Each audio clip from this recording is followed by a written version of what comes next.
Well, good afternoon, everybody, and welcome to this meeting of the Education and Skills Corporate Delivery meeting on Wednesday, the 14th of December.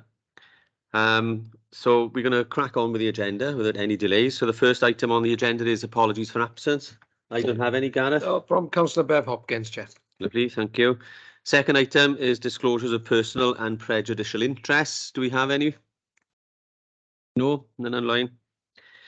Moving on to item number 3, this is the minutes of the last meeting. Can we go through them page by page, please?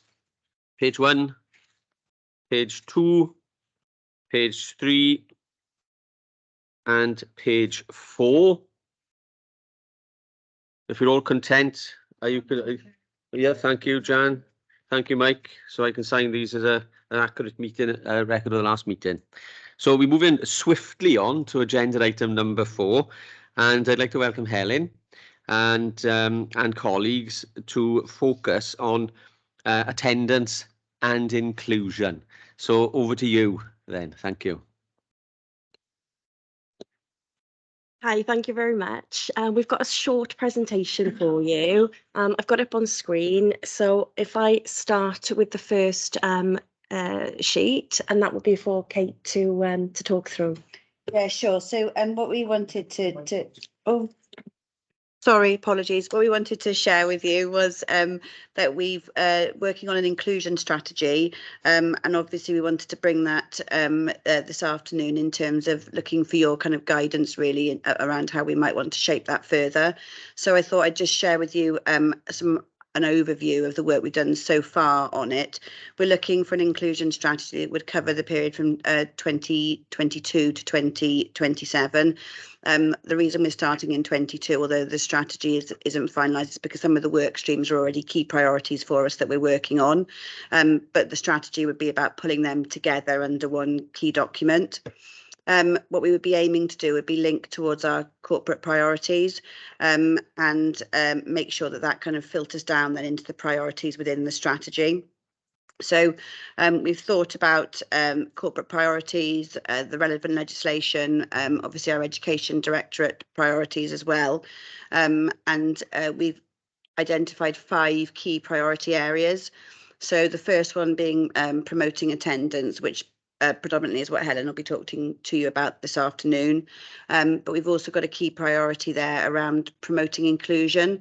So that's very much around some of the work we do in supporting schools to be fully inclusive, looking at inclusion ethoses across our school communities. We've talked very much about the work around supporting specialist places, and that's our third priority, which is linked to that. What we want to do is to make sure that we're ensuring that all schools and indeed partner agencies working with schools are able to embed the effective universal provision, but also support sufficient specialist places. So that's what we would now know as our STFs. We want to work on embedding that shared inclusion ethos. So that's really underpinning all of the work that's undertaken within our schools.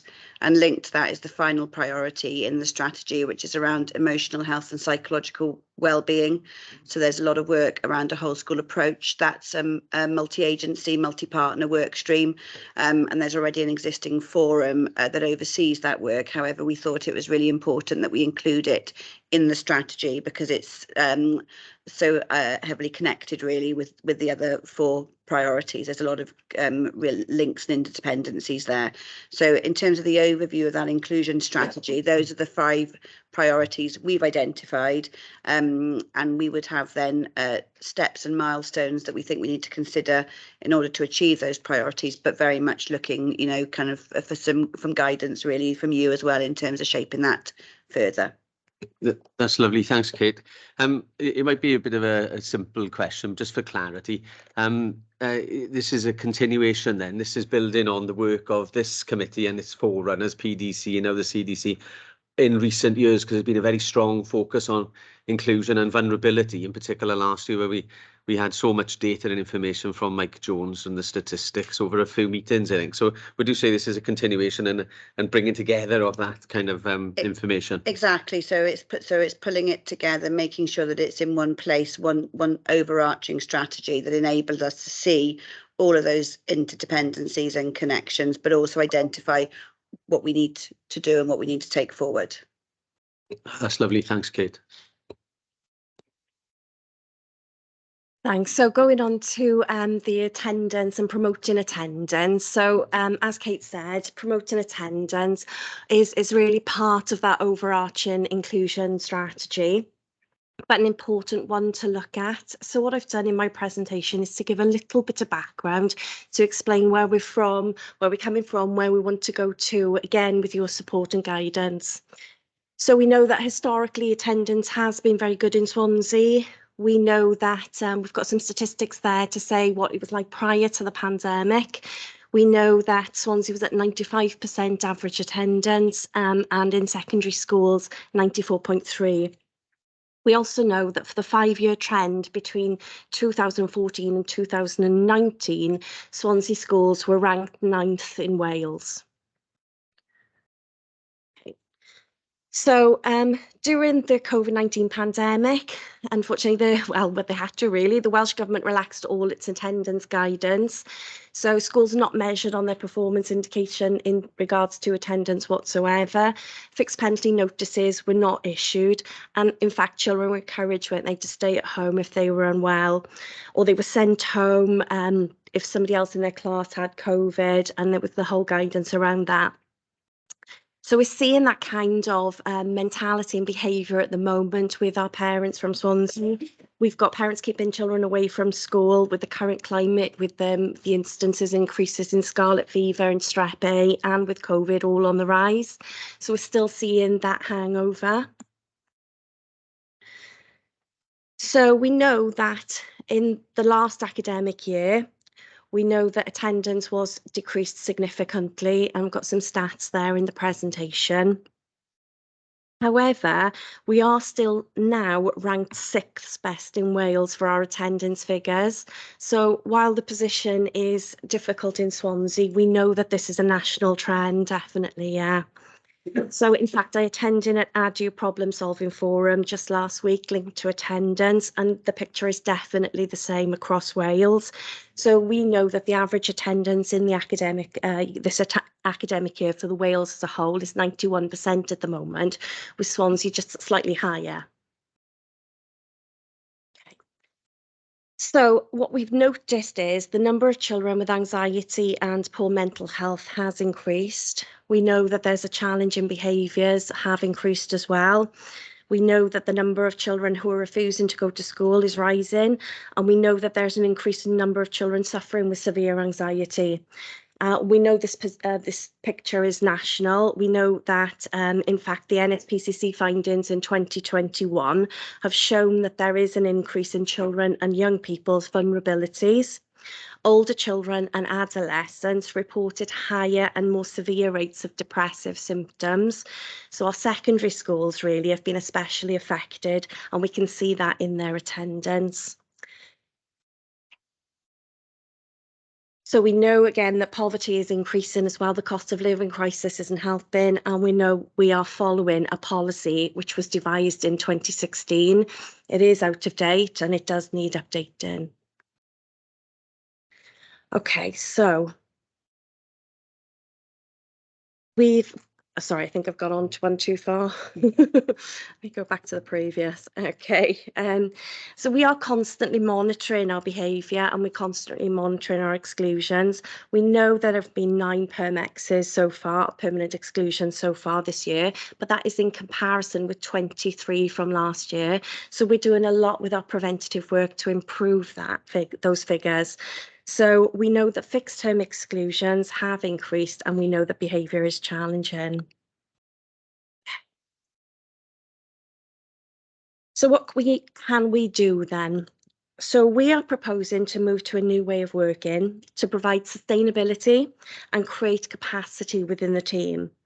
We're also quite convinced that it would create equity for all schools and ensure our legal obligations are met in a far more purposeful and timely manner. We know that a lot of good information has been filtered from our monthly attendance strategy meetings. For example, some of the IT problems that are happening within school have prevented that good transfer of IT and data centrally. So we know that that is a problem, and we're working with our strategy manager to identify that problem and improve on it. So we're quite pleased with that. We need a change in the approach from traditional attendance strategies. We can't simply focus and rely on fixed penalty notices. It doesn't support our vulnerable families at all, or children with severe anxieties. We need a change. So we are working with our education psychologists to provide our EWOs with some EBSA training, that is emotional based school avoidance training. And this aims to support the whole family and make attendance at school more accessible. And lastly, we're looking for some sort of joint production and updated attendance policy. So like I said previously, the current attendance policy was written in 2016. That was in collaboration with AERO, which was our regional consortium at that point. It needs to be updated and the new ways of working practices reflected within it. We want co-production of a policy to ensure all our stakeholders' contributions are reflected within it, and we would be looking for your guidance on how we shape that. The most important thing for us as well is to making sure that the voice of the child is central to any new policy development and what matters to the child. So that's where we are. Was there any questions? That's lovely. Can I ask Councillor Mike White? Yes, thank you. In regards to the EWOs, it's possible, I don't know what the resources are currently like, but with the EWOs, can they perhaps be based that they are within one cluster? We don't have, sorry, was that the end of your question? I feel like I passed over you. Because I feel because you've got children plus going, say, to a primary, Yeah. and to the local comp as well. I thought that plus if that was achievable, then the primary heads obviously can work in conjunction with the comprehensive ed to say, you know, exactly for the pattern as well in the primary with the families, same as it is in the comp. Yeah. You know, yeah. so but at least they're all in that one cluster and one actual community working. And also in regards to, you say, children involvement with policy, I think that's a positive way forward. And I know obviously schools have certainly got school councils, and you know, if we, as I say, if we can involve them in what they feel is important about school and school attendance, and get their views on what they feel should be plus within the contents of that. So then you're promoting that, the children are actually promoting that with a fellow peers within the school, you know, of which way that they want everybody to actually come to school. You know how important it is to come to school. But I'm sure that perhaps they could even invite them along to get involved with the governing body, to go to governing body meeting, and plus have that item on the agenda and get the feedback, because they can speak to the fellow pupils in the school to say, listen, because they're going to go and speak to the governing body on about attendance, and what have they got any issues or concerns that they'd like them as their representatives to flag up with the governing body. Plus that can be fed back then through the chain, you know, back into the local authority. I 100% agree with what you say, and I think the child's voice is the most powerful voice, and we should always recognise that the child is the most important thing when we're shaping our policy. So 100% agree with you. Really like the idea of the children going to the governing body meetings. So I'll take that back to our governor support team and make sure, you know, that they understand that is something that's come from here. I think it's an excellent idea. Yeah. In terms of the cluster approach, we have at the moment 14, 15 clusters. We've only got at the moment 11 EWOs, Right. so we can't go down that cluster approach at the Right. moment. And certainly with budget constraints as it is, it's not possible to do so. So we're just looking to make the best use of new ways of working to ensure that we do have that equity spread across all our schools. And the consistency then, I think, could be done through transition meetings for that primary and secondary transition, because as you say, that is absolutely the most important time, isn't it? That transition between primary and secondary. Yeah, can I say as well, sorry, Chair, but I did speak to the director prior to count meeting. I met out the car park then, but I think of what we've done actually in Pendrahava Comprehensive School, so my governor, we've through ERF funding, we've now managed to have funding. Bev and I as ward members have supported the application and the funding to have for 2 years employ a community outreach worker. So we can they can go into the community and work with those families and those children and link in with the feed schools as well, and hopefully with the stakeholders to promote that message about the importance of the inclusion of being in school and attending school. And hopefully that there's going to be some good practice that will come out of that, and plus we could roll out then across the county. Indeed, I was part of that planning at the very original stage. I think it's an excellent idea, and the money is coming through my budget into Matthew, so it's a brilliant idea. It's part of the CMET team, the CMET youth workers, and that outreach. It's a really good idea and something I'm really keen to spread that message across to other head teachers. But brilliant pilot, and I'm really looking forward to seeing the results of that. I say we've got a meeting the next week, so I'm hoping to ask Matthew. Plus, we can get plus Germany up, reports back and how it's going and whether there is good practice. You know what's been achieved. At least then you've got a sort of a matrix then of how things are rolling out. But ask Matthew if he can do that next week in the governing body meeting. It is. So we are getting term reports as governors as well, but just fed back through the county as well. That would be really good. And it's always best to have the extra people, isn't it? Because one EWO for a big cluster like Pendrahava is a bit like the tip of the iceberg. So, fabulous. Lovely. Thank you. Yeah. Thank you, Mike. Thank you, Helen. I think it's a very interesting area as well when we think about that wider community network of support surrounding the schools, and as you say, Mike, it's a great illustration of how we can use this as a bit of a pilot, but also tap into the excellent work that we know is going on right across Swansea already. I'm conscious we've got lots of hands up now in the room and online. I've noticed that Councillor Sam Pritchard has been very patient and a few others there. So Sam, can I call you in next? Thank you, Mike, and thank you for describing me as patient as well. I don't think many people would, but thank you for that. Can I just thank you for the for the report and the presentation that we briefly looked at. I think when we think about this as an issue, there is certainly a lot of work to be done, and there's an ongoing role. But I did just want to thank you and your team really, because I think, from even the statistics and the numbers, we know it'll be difficult emerging out of COVID, but I think it's something to be celebrated at the position that Swansea is currently in.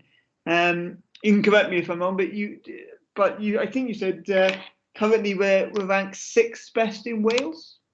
And I think that is and I think that's a great achievement both for you and for your team. And so there's a lot of things that we need to be thinking about and looking at. But I think ultimately, I think that's where we are currently at is a really good block for us to build upon. We're not starting from scratch. We're not starting from nothing. We're starting with our schools in a really quite good position. And I think it's normally really helpful for councillors to actually acknowledge the work that's been done. And then the final thing I just wanted to say really is will come to no surprise to any of you, I'm sure. But I think Councillor Mike White touched upon it briefly with the children's rights scheme. I think is phenomenal, and particularly the embedding of the UNCRC into every school in Swansea. I think what that has done is changed the culture so that children now realise and notice that their voice is valued and valid. And we work really hard to get that embedded, to get that involved.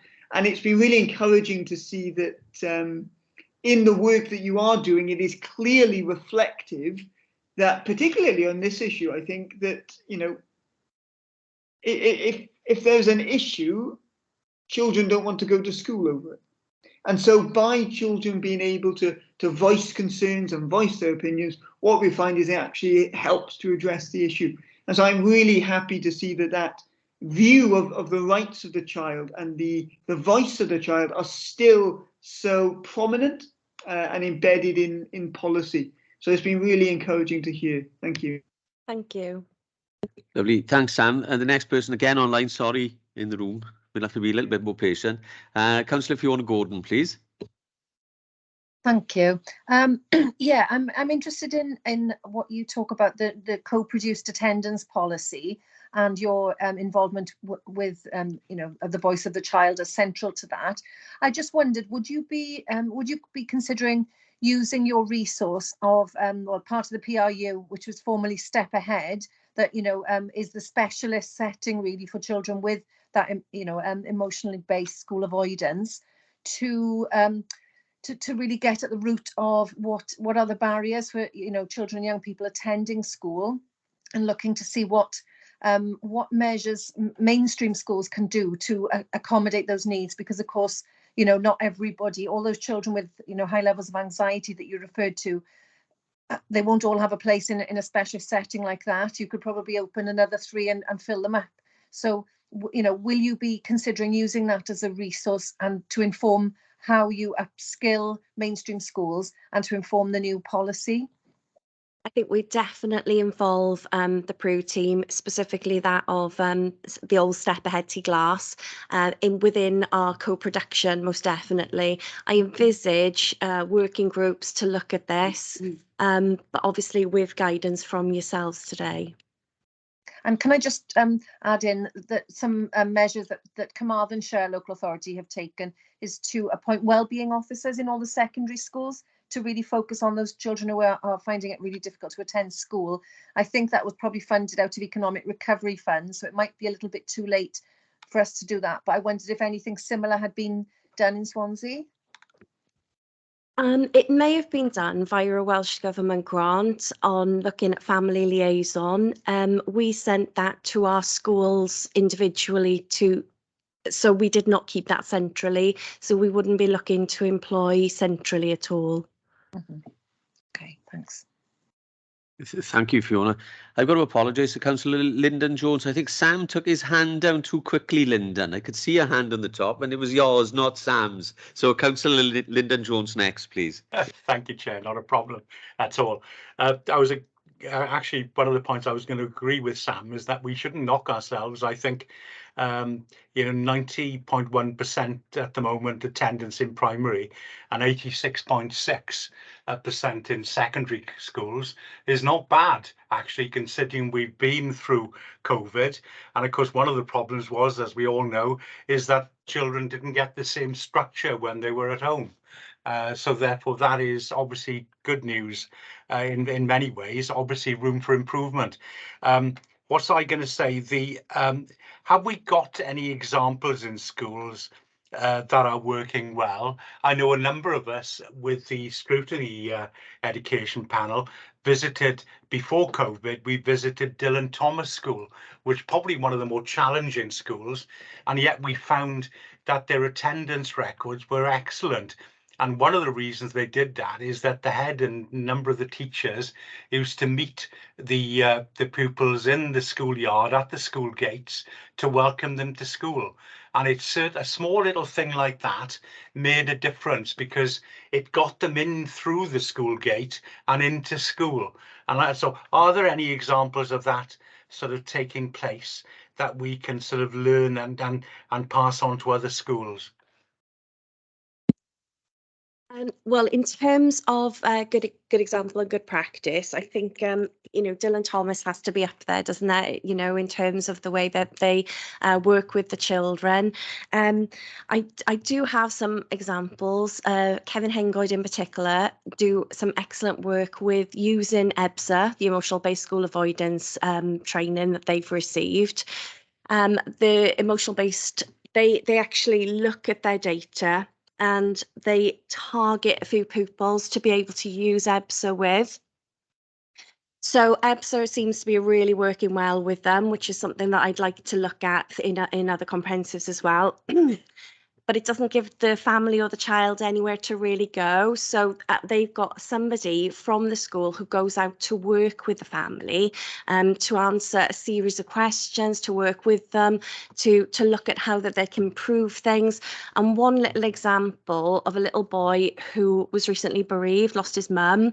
The sort of consensus was that he didn't want to come to school because he was so emotional and so bereft. But actually, it was because he had this overwhelming fear of walking through the front gates. So what they did, they basically, and this is very simple, went to meet him every morning and escorted him into class. Now, I'm not saying it was transformed his attendance from 50 to 100, but it certainly improved it massively by just that little bit of equity and thought, really, for that one child and being so person-centred. So EBSA is something that I think is really good practice, and we will try and roll out as much good practice as possible. Thank you very much. Thank you, Linda. Yes, go on, Kate. Do you mind if I just come back on those points as well? Thank you. I just, you know, really appreciate your comments in relation to the work of the team. I think what we're concerned about really is that while the kind of headline figure is okay, there's too much inconsistency. And I think, you know, the point you make around looking at good practice and identifying what different schools are doing is really valuable and really important, because what we want to do is to find some way of upskilling across the whole system, and making sure that every school is using those examples of very good practice that we know we've got kind of anecdotal examples and that we've seen on individual basis, but we want to make sure that we've kind of got a way of capturing all of that strategically, sharing that and upskilling across every school and every member of staff, because it's really about attendance, you know, being everybody's business, and it's a priority for all. So, you know, I think just achieving that consistency is something that we need to look at going forward, so that we make sure that, you know, every day is a day's missed opportunity for a child. And so we can't accept anything that isn't good enough, really. So I think that's an important consideration for us. Thank you. Thank you, Kate. Councillor Yvonne Jardine online, please. Thanks, Chair. Thanks very much for the report. But I was wondering, we've recognised that some children have got emotional health. They're hard to manage. They're difficult. When they get excluded, do we have what then? Do we have any follow-up? The child is excluded temporarily or permanently or for a long period of time. You know, what happened to their education? What happened to their mental health? How are we doing anything besides just referring to provide support, not only for the child, but for the family as well? Yes, thank you. We have a inclusion team within the pupil support team who work tirelessly with schools and families of children who are excluded to make sure just that they don't feel isolated, and that they have the work that they need and the tools of reintegration. So I did mention some statistics on permanent exclusion and how those have been reduced, and how we are working in a preventative way to look at other alternatives, really, such as managed moves and PSPs, in order to make sure that the children are not isolated and we do that prevention work. I'm not sure if that fully answers your question. So we do have a little team really to work around the family and around the school to offer support in all instances, but we are committed to preventative measures and early intervention to prevent it getting that far. Thanks, you have in a way answered, and I appreciate that the team works tirelessly. I'm well aware of that. But obviously there's the odd child or children, and although it's dropped, that's fallen through the net or doesn't fit into any of those things. I'm not sure that there's anything that can be done that isn't already being done, but I just wondered what happened when you have a child who, yeah, it just doesn't fit into any of those things. Educationally in particular, where does that leave the child? If you, But sorry, yeah, Okay, sure. yeah. You know, I think you've answered it. Sorry. okay. I don't. I was just sort of thinking out loud at the moment because I think you've answered it as fully as you can for now. So I'll leave it there. Thank you. It's really important. It's a really it's something that we debate ourselves, and it's you know, a very important consideration. And I don't think there's one right answer, but I think what we have established is that the way that we can support those children and young people is to be as child-centred, as person-centred, and as responsive and flexible as possible. And that's very much around the strategies that we're developing going forward, not only in relation to attendance, but when I talked about the inclusion strategy, you'll have seen across those 5 areas, it's all very much about looking at the individual and providing a response on an individualised basis, because that's what's going to be able to support us to work with the most vulnerable children. Because obviously if what worked for everybody worked for them, they would be in school, wouldn't they? So we need to have something that's much more bespoke. So you're right, you know, you're very right to raise it. Councillor Robert Smith. Thank you, Yvonne. Thank you, Chair, and can I thank the officers for their presentation which they brought this afternoon.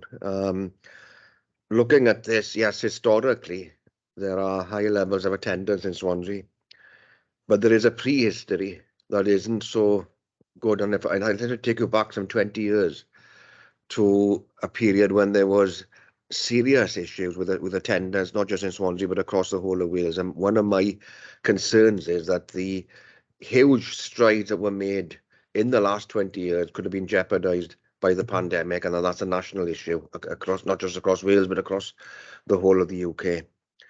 Because one of the lessons we learnt was that, well, two lessons we learnt, every percentage towards 100 was getting harder.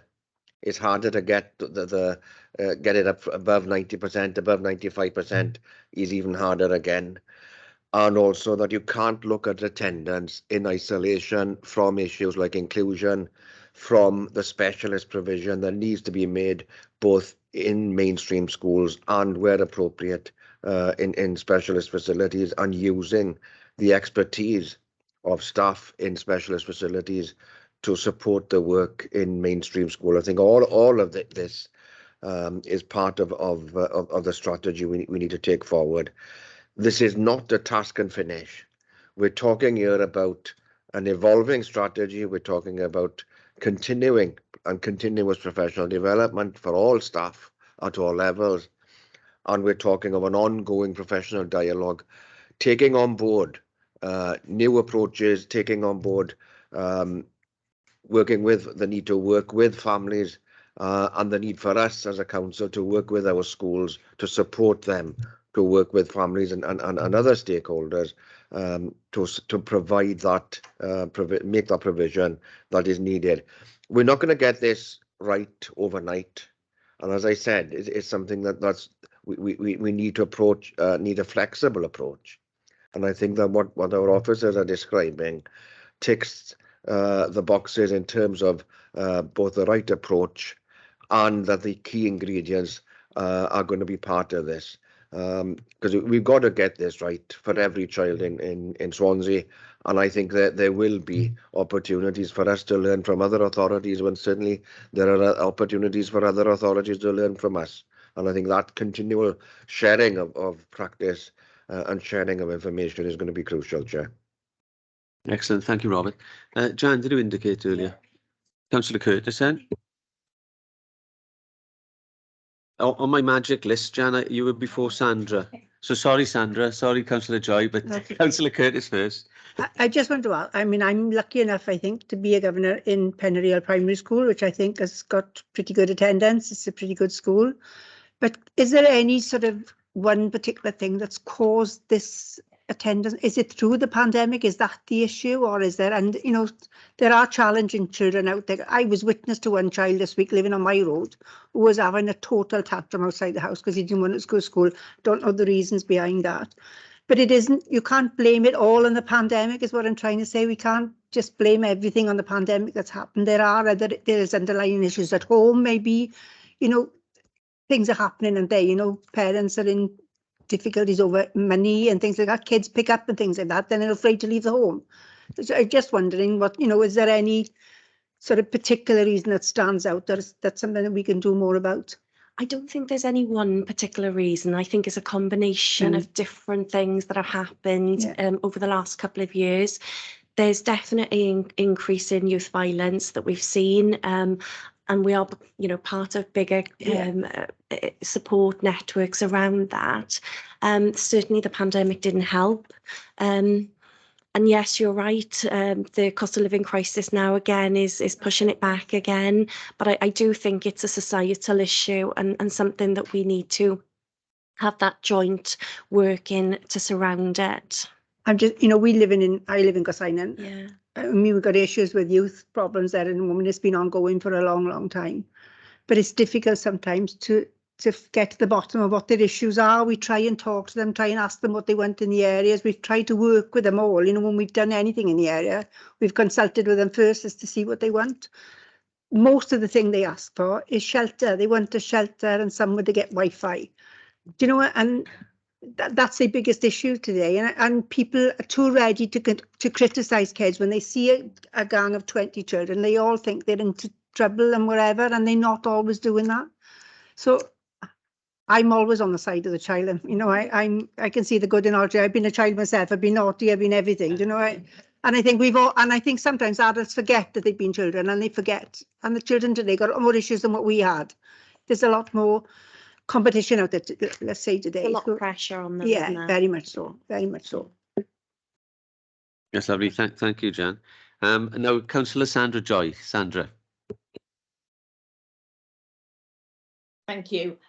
First of all, I want to say, you know, I do echo everything that the Cabinet member has said. I fully support that, fully support what the officers are doing and the schools. But nevertheless, I am shocked at those figures. To go from children's average of a day a month off, 95%, to a day a week off, 86%, is actually quite shocking. And I do wonder, this is going to be a long road and it's going to take a long time to turn around. But my question would be, is how on earth is the Education Department going to manage to achieve that without additional financial support? This is a completely new issue. It's in addition to what else has been going, you know, to their normal budgets and their normal day-to-day running and month-to-month running. And this is something that is going to take quite a lot of intervention. And some of the data that you've quoted there, for example, you don't even have one EWO per cluster. There are other supports, I do understand that, but there is going to need a lot more human intervention. And I do believe that more resources are going to have to be put towards the Education Department.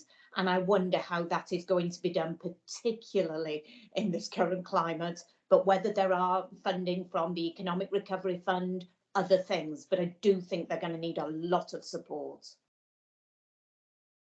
I think we'd all everyone from different perspectives would echo that, Councillor Joyce. I mean, Councillor Joy, I mean, Mike White described earlier an approach in Pentre Harbour School, which I think has the potential to be a model to go forward. That has resource implications. The work that we're talking about here has resource implications. What I think we need to bear in mind as well is that we as a council prioritise education. Yes, we do. But then the message that is going back and has gone back to Welsh Government is that we don't want or there be nothing to be gained by a knee-jerk reaction to this, creating a pot of money and having an initiative here and an initiative there. There needs to be a joined up, ongoing process of addressing this issue.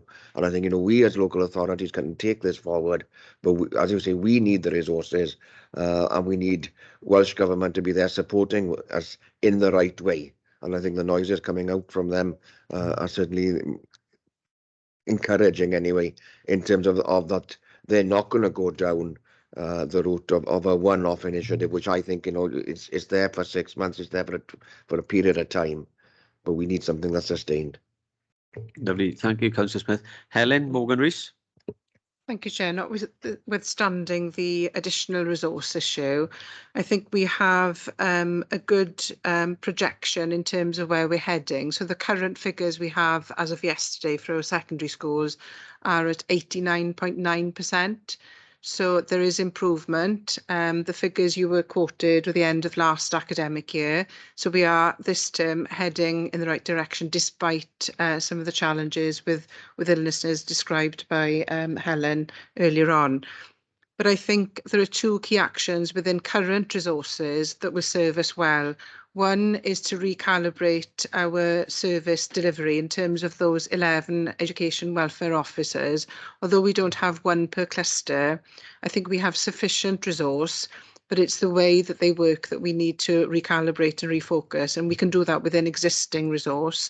And secondly, it's an underpinning really with a stronger, refreshed and refined policy that we would wish to co-construct and to disseminate widely. And I think those two key actions will serve us well within existing resource, notwithstanding the need potentially to look at working in an integrated way as well with colleagues in child and family services who support the work through early help hubs, and indeed through our integration on all kinds of policy areas really that they're leading on, but we very much play a part in education. So I think we have to do better within the current resources, but also we have to pay great attention, not to the rank position of Swansea, but actually what it means to each and every learner in Swansea. So if it means a loss of 20 days per academic year, as Kate said, it's one day too many lost really, and that accumulation, the cumulative effect of losing a month's worth of education, you know, if you times that by 7 in a primary school and add to that in a secondary school, it has a devastating effect on the outcomes.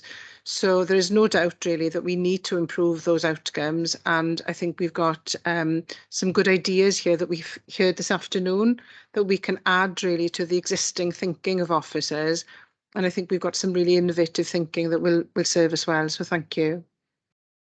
Thank you, Helen. Thank you, everyone. You know, Go on, Robert. Yes. Thinking back in England, for instance, you had excellence in cities, you had the education action zones, you've got opportunity areas. Those are programs that address specific issues or had addressed specific issues. This, as I said, is not a task and finish. It's an ongoing, sustained approach that's needed, and I think that's what we're designing here. Lovely, thank you, Robert. You stole my word there. Sustainability is the key thing, isn't it? I think 20 years ago, going back where you said that, I was working in social services, and we have very strong links with education and social services. I know they still exist. Now, in a child and family social service scrutiny committee last year, I think it was, we saw some excellent from residential childcare colleagues working with schools in Swansea with some of the most challenging behaviour, some of the most troubled young people, you know, and getting them back into school is not easy, and it takes like a tug of war, everyone pulling in the same direction from different agencies, you know, so there is excellence in that context to be learned from and built upon, I think. The other thing I wanted to point out was I agree completely with Councillor Lyndon Jones and others, and Mike and Jan, talking about the excellence we've seen in Dylan Thomas School in particular and visiting, and I'm saying that as a governor as well, but I declared an interest, and with Mr Goulding at Pedra Harvard. And it struck me that I'm not sure it's about additional money or additional resource, but it's maybe this relates to what Helen said. It's about recalibrating, and it's about mindset, and it's tapping into resources which might not be in your gift Do you know what I mean? And I think that was the thing. And in Dylan Thomas, Lyndon, I think it took us all back. I mean, how fantastic our hosts were on that visit. They were excellent. But it really made a mark that how attuned the teachers from the head down were to what they were seeing at the school gate. And that they are, and that is, I see teachers upset sometimes in Dylan Thomas because they feel that they can't quite grab that child and make that connection. So that is interesting, isn't it? You know, their mindset. And the last thing for me would be about education welfare officers seeing the links and making the links and understanding best practice, which might be kind of on the fringes at the moment, to bring it in, to make it kind of mainstream. That would be the other query that I would. So we're not seeing things in a silo, but we're looking at things in the round and seeing who's standing shoulder to shoulder with us, really. Okay, so anybody else want to come in? No? Anything to add? Anyone in the room? Online? Right, okay. I've been writing on everything here. Now I can't find my agenda. There it is. Okay. Well, can I add my thanks to Kate, Helen and Helen, as ever, for what was, I think, a very thorough and very interesting approach here, and to everybody for those insightful comments. I think it's exciting to see this energy going forward. So if we move forward to the next item on the work plan, we come on the agenda, we come to item number 5, the work plan. And our work plan hasn't been changed from what it has been in recent meetings. So we are looking at the next meeting, focusing on attendance and inclusion again, building on where we are. In February, we're looking at, and March, we're looking at strengthened and effective school governance. So my next question then would be about the content of the meeting to be held in January. So what are the key areas that we would suggest that we concentrate on for that meeting? Is that something we need to agree now, or is this something be ideal if we could? Helen? Yeah, I think it would be helpful for the committee to receive a draft action plan, if not a draft attendance policy, but certainly the key actions based on discussions this afternoon and further officer input, really, and to receive a very simple draft action plan that will eventually feed into that attendance policy for you to commend and approve and, supplement again potentially in January as well. That's lovely. Thank you, Helen. Councillor Lyndon-Jones? Great, thanks. I just wonder if there was an opportunity to, if we could see some examples of good practice around the schools and how they possibly are working. Thank you, Lyndon. Helen? Yeah, I think we have to base that good practice on current performance, historic performance, and we've heard about interventions and the success of those interventions, but I guess the proof of the pudding is in the actual outcomes for children. So we have to be current in our thinking, and we have a number of schools that are well above 90% in the primary sector. We have too few schools in the secondary sector who are above 90%, but there are at least 3 of them currently. So I won't name them now until I've checked the data, but we can talk to you in more detail really about some of the key successful things they're doing post-pandemic. I think that's relevant and recent to our discussions. And then similarly in the primary sector, we have schools that have got sustained improvement coming out a couple of terms worth since the pandemic that would suggest that they've been able to sustain some improvement with their attendance. So I think we can do a little bit of case study work and bring that to your attention.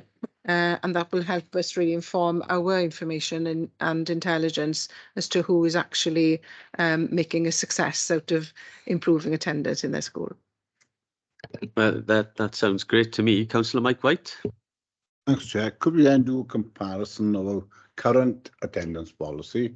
What we would be looking at to tweak it or, in sort of enforce the measures, to do a comparison, to perhaps pick the bones out of both of them, what we feel would be more suitable to go forward to schools, because ultimately the schools are going to adopt our policy, aren't they? So it's a school policy as well. But I think if we got an opportunity to sort of look at what's there now and what are the ideas or actually proposals we would want to perhaps send for us to look at it, but also to send out to schools to get their feedback on it as well. But at least as well in the meantime, if you can sort of have schools, if they do have a meeting, but get a meeting with the children as well too, if they got the document, to say, right, this is what we want to do in school. What do we ideas in these areas of attendance? Certainly, there are things in the current policy that we would clearly identify as not effective, that would serve us well in the future. And similarly, we've heard some innovative thoughts this afternoon, and they are ones we'd wish to include, but we need to test them out really with the right stakeholders. Yeah.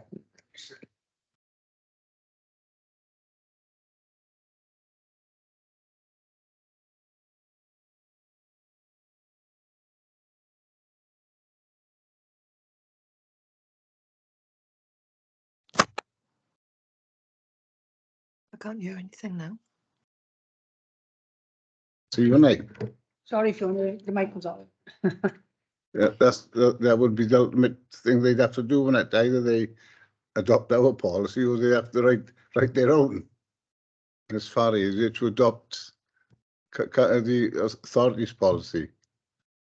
Thank you, Mike. Absolutely. Chair, Ellen, can I come in? yes, of course, go. Conscious, obviously, between now and the next meeting, there's a festival called Christmas with some time off, well due time off for some officers. So given the current asks this afternoon, I'm not 100% convinced that we'll be able to deliver them all by the next meeting, but we will do our best. Put your microphone on, Jan. Oh, sorry, I'm saying not one thing will suit all schools. We've got to tweak them for different schools because different schools have got different issues, you know, different age groups have got different things. So, you know, we need to be looking at all kids, not just some. I think. Absolutely. And I think the other thing is, as I said before, this has got to be flexible enough that we can revise it and that is it takes on board the learning from different strategies, because, you know, the approach is being pioneered in or developed in Pentre Harbour now. That should release some evaluative evidence of what's good practice in different contexts. And I think, you know, when we need that evidence base to everything we do, not a huge amount. We don't want to make this bureaucratic, but enough evidence to show this is working. This is an approach that is effective in this context, and then that becomes part of our policy, and it's an ongoing a live document. I say not children are not born with all these issues. They're issues that they learn or pick up, and they pick up of other children or pick up of their parents or whatever. So I think we need to get to the bottom sometimes of what But I'd echo Helen's comment. You know, there's a festival coming up, and given the year that education has had, as we've all had, I think, you know, our staff here deserve a break. I agree with that, and I am mentioned my mince pies that everyone online missed before the meeting, but they are here. Serves them right for not coming in. Absolutely. Can I go to Councillor Fiona Gordon? Fiona.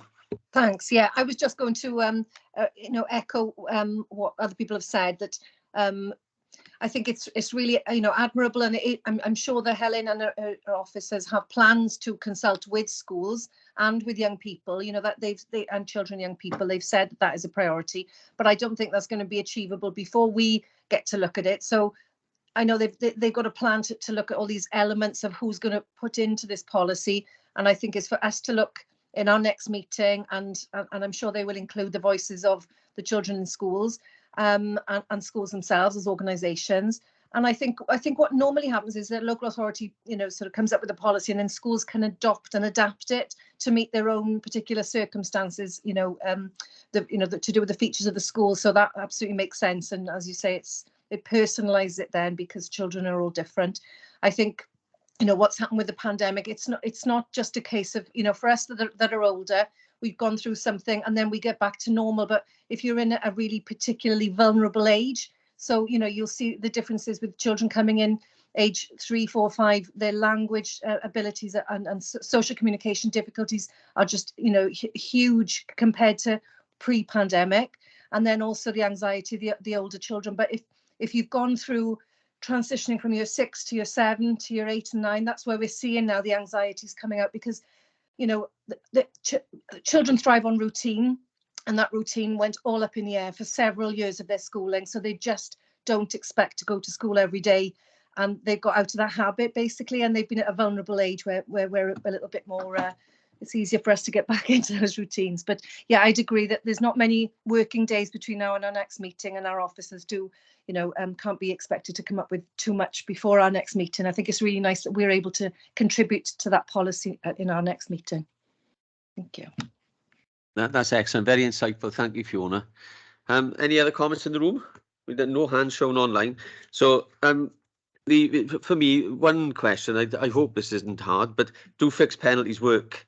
You know, and will they remain in the attendance as we go forward? You know, to consider that as we go for. That was one thing that occurred when at the beginning of the meeting. Helen mentioned then that from the end of last term to the beginning of this term, we've seen a 3.3% improvement in attendance in secondary schools. Well, that's quite a significant improvement in a very short space of time, isn't it? So that's certainly on that upward curve. That's very positive to note. Helen, did you want to come in? Yeah, I think it's the trajectory in terms of improvement is a bit stubborn for my liking, and that's the best word I can describe it as. In terms of the fixed penalty, those expectations are now back from Welsh Government's perspective. How effective they are is not something I would wish to comment on really, but our approach as a local authority has been to support families, and I think the more support that we can offer, the more likely the better outcome. Thank you, Helen. Well, on that point, I think we can note that the next meeting is planned for Wednesday, the 25th of January at 4 o'clock. Of course, there's no room for complacency, and I think that's the first, what I wrote down here. There is absolutely no complacency anywhere in our context. It's wonderful to see. Can I thank all of the councillors for their attendance in this committee this year? I think it's been fantastic and really uplifting.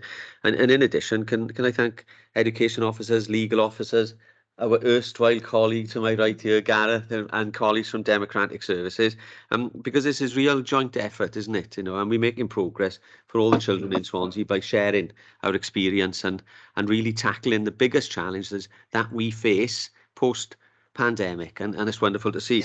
So can I wish you all a very Merry Christmas and a Happy New Year, and call the meeting to a close. Thanks, Jay. Happy New Year to